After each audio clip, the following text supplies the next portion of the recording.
What is up, YouTube? Johnny B here again today, and I'm going to be bringing you a video on my new daily. As you know, my Honda Civic Si was a daily for a while.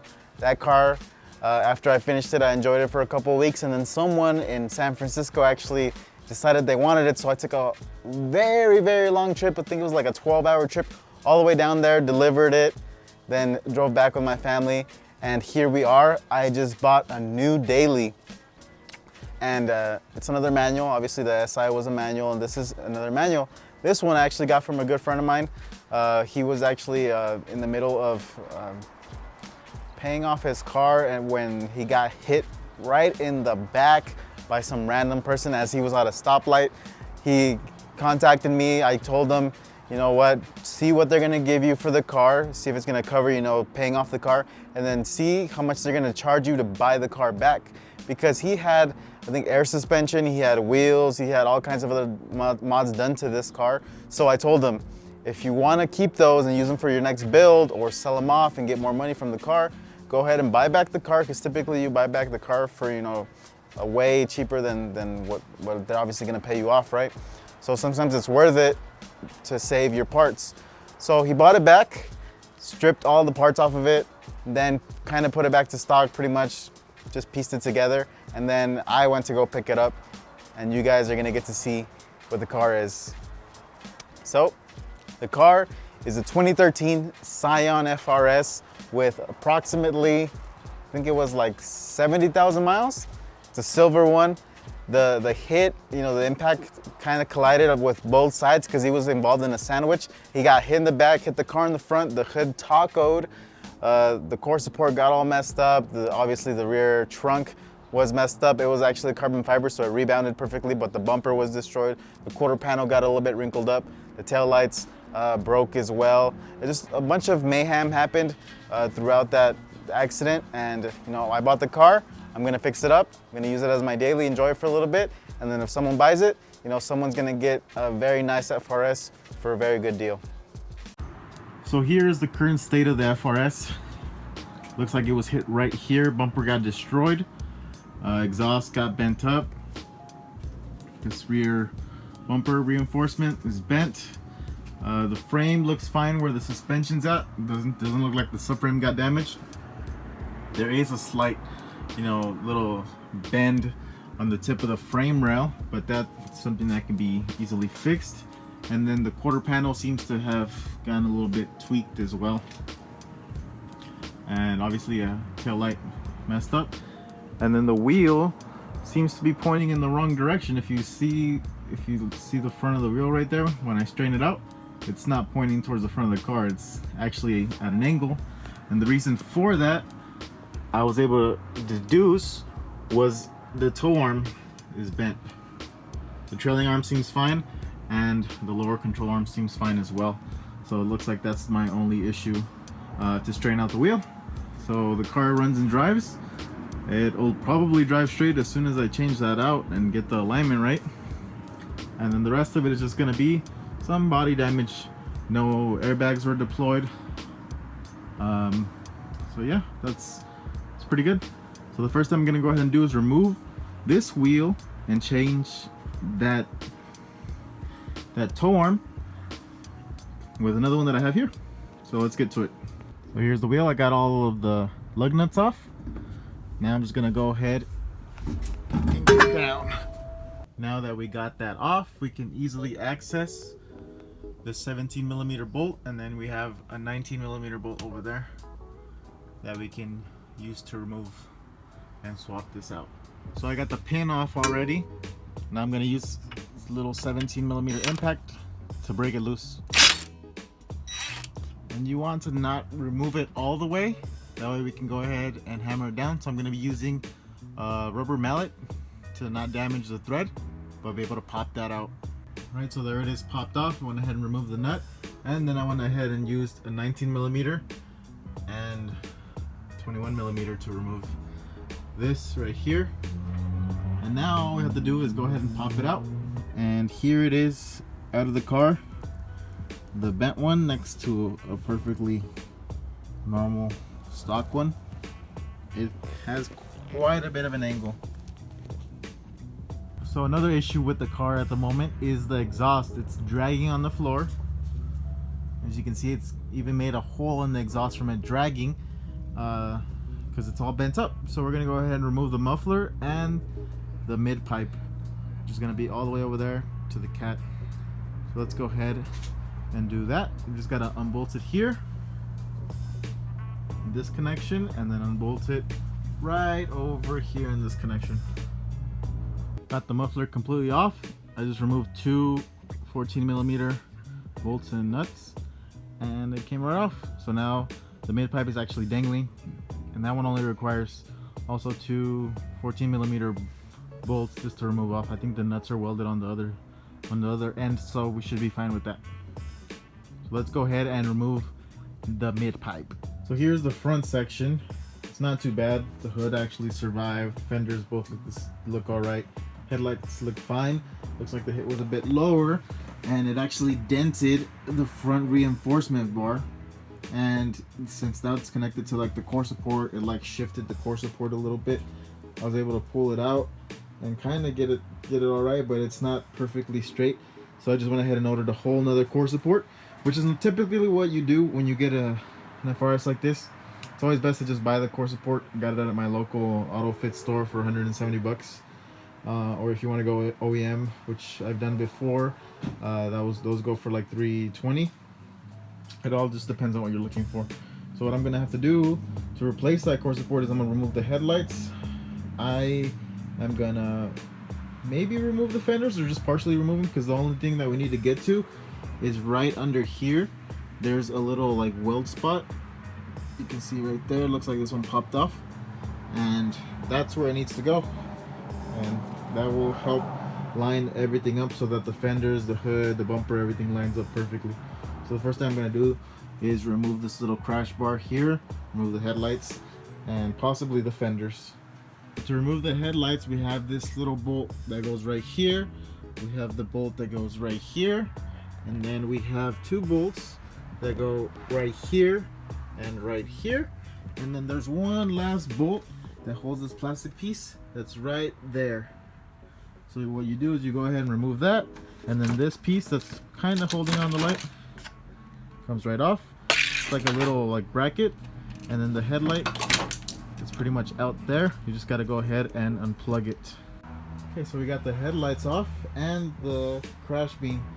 If you look here, all I did was loosen up the fender, took these three top bolts, and then I took out the one bolt that holds the fender there, and you can actually move it out of the way. And you can see here, this one's already loose, so it gets bolted from here to here, and then it should be spot welded on both sides, and you can just cut that off and it'll come out there. And then down here, when you remove the crash bar, these are 4 bolts that are holding the crash bar, and then you have 2 little 10mm bolts, or just one depending on how they built it, I guess. And this just comes right off. So you can see this moves right here. And it separates from the bottom section of the core support, which is actually welded on. So when you buy the full core support, it's gonna come the whole piece. But what you can do is you can just replace the top part, because normally, since these cars are so low, the top part is that gets damaged, but that bottom piece that goes across never gets damaged. So you can actually just remove this. As you can see, none of this is weld on, so this is just bolt on. And then there, it does have 2 spot welds on both sides. You can cut them off. You can either bolt them down, or you can go ahead and spot weld them, but it's up to you. As soon as you bolt them, it's just as strong than if you would have welded them, and it makes it much easier if you're doing this yourself and you don't have a welder, so that way you don't have to go find someone that can weld for you, pay them to just spot weld or whatever. But if you do, you know, it's always better, but it's gonna hold just as well. So now that we got that off, we're gonna go ahead and remove the last 2 bolts, which if you follow this part of the core support down right here, all the way down to the frame, see if I can see it from here, there are 2 bolts right there, dead center. So you can get those from underneath or from the top if you decide to take off your intake. And as soon as that's off, this whole little piece of the core support's gonna just pop right off. So now that I have it partially out, I just went ahead and moved the fenders to the side and popped it right out. This is keep in mind I'm doing this without even removing the radiator and condenser. Normally your radiator and condenser needs to come out because it's damaged, but in this case they both survived, so I don't need to replace them at all. There's just 3 more things you have to remove. One of them being the hood latch, 3 12mm bolts. That one's out of the way already. They go bolted right here. And then you have the sensors for the airbags. So they have 2 10mm bolts that are actually bolted here on the side. Let me show you on the other side. Right there. And then after that, it should come straight out. So here's that top section of the core support that just unbolts off. Looks like it's a little bit bent here, you know, a little bit on the tip right there. You know, it's not that bad actually. I could probably use this, but I just don't feel like I have the time right now to be figuring out the measurements and getting it all perfectly straight. So I just bought one that was perfectly straight already, and I don't have to worry, and I know that I can work around it to make sure that all the pieces go on there perfect. So as you can see, the frame wasn't touched at all, and then you got the little L brackets on the side where the headlights go. Those weren't touched at all either, neither were the fenders. So it's a fairly easy project to do here in the front. Only thing is I'm gonna need to buy a front bumper for it, paint the front bumper, maybe get a grill for it, and little things that are missing here and there, but then it'll be a complete car in front. And one of the main reasons why it wasn't starting was because it was missing the intake box and it was missing a battery. So I was able to source those really quickly and get the car running in tip-top shape. So here's how you get the core support. Comes complete in one piece, like I said, with that bottom piece that goes welded. But if you remove the 2 bolts that bolt this piece that we removed last, and then you see those 2 bolts here and here, this will actually detach that bottom piece from the top section, which is what we removed from the car, and we can just go ahead and put it right on and have a core support that fits perfectly. So some of you might be asking yourself, well, Johnny, how are we gonna know that the core support is in the exact same spot as it's supposed to be from factory? Well, that's easy. The core support actually gets painted while it's on the car. So when you remove this piece of the core support, the parts underneath are actually unpainted. So it lets you see the differences in the paint. So if we look here, there's a section right in the middle that is kind of like a brown like primer, whereas here it's silver. So that lets you know where the original spot was at. And then obviously there are 2 bolts that go here that should line up and bolt down, and that'll line up all 4 bolts that actually hold in the crash bar. And then up top here, if we look under here, you see where the spot weld's at? Right here, there's clearly a distinction, a little line right around it, which is the same shape as this. So the spot weld goes right here. So what you do is you line them up on both sides. Can't really see this one, it's getting a little dark outside, but when you line them both up and you bolt it where it goes, there is no way you're gonna get that wrong. So just make sure that the shaded part or the part that was unpainted gets fully covered, and that's how you're gonna know that you put the core support in the correct spot. Okay, so now that we have the core support installed and lined up where it should be, now we can go ahead and start making sure that our measurements for the hood and the fenders are good. I went ahead and bolted them on, and they have a little bit of adjustment on the screws, the 3 top screws that are here, and then there's that little bracket right underneath it that also has 3 screws. It all has adjustment, so you could always move it around till you get that desired fit. I've been moving it around already, and the hood is sitting down perfectly, and it lines up with the latch really well. So that's great. If you're having issues with the hood not latching properly, you might need to get a new latch or adjust this. It also has 3 bolts, and it has a little bit of wiggle room that you can adjust if you need a little bit more. Sometimes I tend to drill out the holes a little bit just so I can go ahead and have that extra play if I need the hood to sit a little bit lower, if it's sticking up a little too much, or if it's too low, you know, just adjust it a bit higher.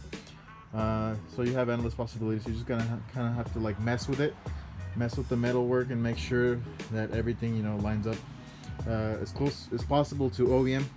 So one of the things that I love about installing the crash beam is that they have a little hook right under here. This thing's actually blocking it right there. You see that little hook? So you can literally just go ahead and hook the crash beam onto both sides. It's not even bolted right now, but it's sitting in its place. All the holes are lining up, so that means the frame was not damaged, not bent at all. That's an extra plus. So now I'm gonna go ahead and just bolt it down. So now that we got the front all sorted together, we are working on the rear quarter panel. Has a little dent here and there, but mainly it's because of the crash or the hit back here. So as soon as, you know, we start pulling it, as you can see, we're using this mechanism here, which when we put the concrete, this is actually the neighbor's place. I helped them weld some metal rods underneath and have hookups underneath with chains so that we can tie stuff. So right now it's tied straight to the ground. Under here, as you can see, there's a hole, and there's various holes with the chain being grabbed on by that one right there in the dead center, and that holds the car in place as we go ahead and pull this out and get it back to factory spec. So here's how the final product ended up after pulling out all the parts that were bent in from the crash. We actually got the quarter panel to line up really good. We got the trunk to close, and the piece that was all messed up, which was the actual bumper reinforcement, I actually have a replacement for it.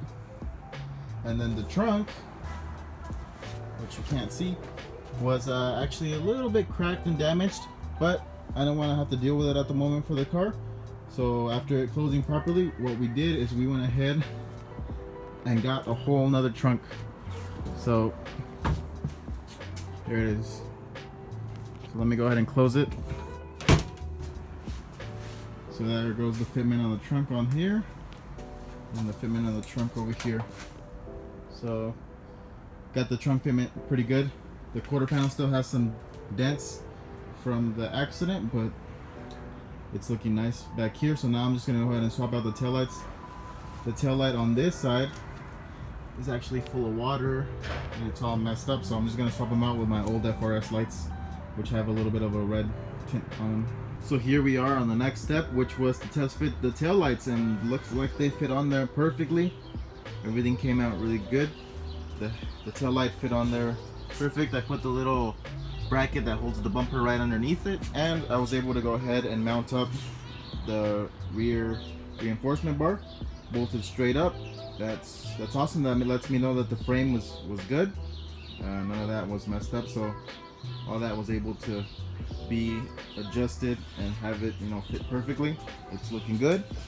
Now what I need to do is go ahead and weld up some of these panels that got de-welded from all the straightening, and then we're going to go ahead and seal it up and make sure that there are no open areas here, and then we can go ahead and put on the rear bumper. So now that we got all of that situated, I went ahead and brought the bumper, connected the new wiring harness for the reverse lights down there, and you know, now that we have all the brackets, we can go ahead and put it on and see how it looks. And then after that, I'm probably going to make sure I can seal all of this off, weld whatever is loose, and yeah, so I just want to go take it for a drive, make sure everything is good. And there we are with the bumper on. It's looking really good. The fitment on the trunk, on the lights, the quarter panel, it's nice and good fitment. Let's check out the other side. Look at that.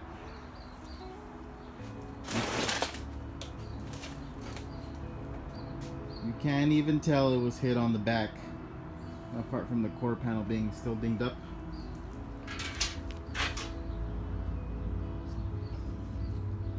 It's got some dents, but I'm sure I can work those out and probably end up body working and painting the quarter panel. But for now, it's looking really good. Looks like a car again. So here we have how the FRS currently looks. This is the front bumper that was actually involved in the accident. You can see it got hit right there, and then it actually cracked it, causing, you know, a bunch of like spider cracking and stuff like that, especially here by the light. And it just overall doesn't look good anymore. So what I went ahead and did is I bought another one and I painted it, and here it is. It's gonna be looking like OEM in the front. Got the little OEM turn signals, the fog light covers, OEM grill, OEM badge, everything is just ready to go to make this back to stock, or make it look stock again, make it look all perfect like it should be, and yeah, remove this ugly bumper. So let's get started on taking this all apart. And if you guys are just wondering, my other FRS is right here as well, looking good. The car is no longer with us. It only lasted me, I think maybe 3 weeks to a month. I was able to fix it fairly quickly. I think I got it all done within a week. One of the first things that I did, you know, after we strained out the body and after we got all the panels to line up properly, I was able to just throw this bumper, like keep this bumper, because I had already bought a brand new one, but it was black. So what I did is I drift stitched this bumper because this was the actual bumper from the accident where it hit the car in front. And I wanted the car to all be one color, so I just went ahead and like just stitched it so I could drive it around, enjoy the car a little bit, take it to the stores and just use it as my daily. So now the only thing that I do have left of it is the front bumper, you know, just a little bit of a memory of it. I haven't thrown it away. And the car was a lot of fun. That car would really drift easily. Like, it was on stock tires and it was pretty much completely stock.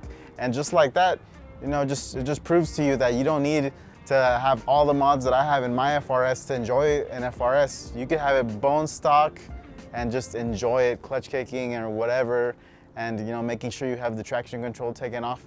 And they're very, very fun cars. So as a daily, I super enjoyed having this car, because me having a fully modified one kind of makes it not as comfortable. And when you have a completely stock one, I was just happy to have a complete stock one where I could just take it anywhere and not care, you know, enjoy just going over speed bumps or going up ramps and stuff like that, or driveways without the fear of scratching my car. And, you know, having the soft suspension is also really nice. It's just overall really comfortable, and I think it was a nice experience to have both a race car FRS and a daily FRS for a moment. But, you know, as all my dailies go, they do sell, and they continue. The guy that I sold it to was very, very happy, because he's been, you know, dreaming of having an FRS and not being able to, you know, to get one. He had some money saved up. I gave him a really good deal. I think he was really happy with the price. Obviously, the car wasn't perfect. The car was a restored title. It did have 70,000 miles, but to him, you know, it was his dream car, and he was able to afford it and have his name on the title and not worry about making payments for 7 years. So there's you know, there's all kinds of people where they prefer to just own the car and just not worry about having, you know, the bank own it and be able to modify it and enjoy yourself. And that's another option that you guys could do, is, you know, go with a salvage title car, a car that was been crashed, that's been fixed. You know, obviously the engine and transmission were all good. The interior was immaculate. None of the airbags deployed, fortunately, on that car. So it was just overall a very nice car, and I hope he continues to enjoy it. I still see him around. So this is gonna be it for the video. I hope you guys enjoyed it, you know, and on to the next daily. Let's see what I can find next to enjoy as my daily, and obviously, you know, fix up and show you guys on the YouTube channel. So as always, you guys have a great day.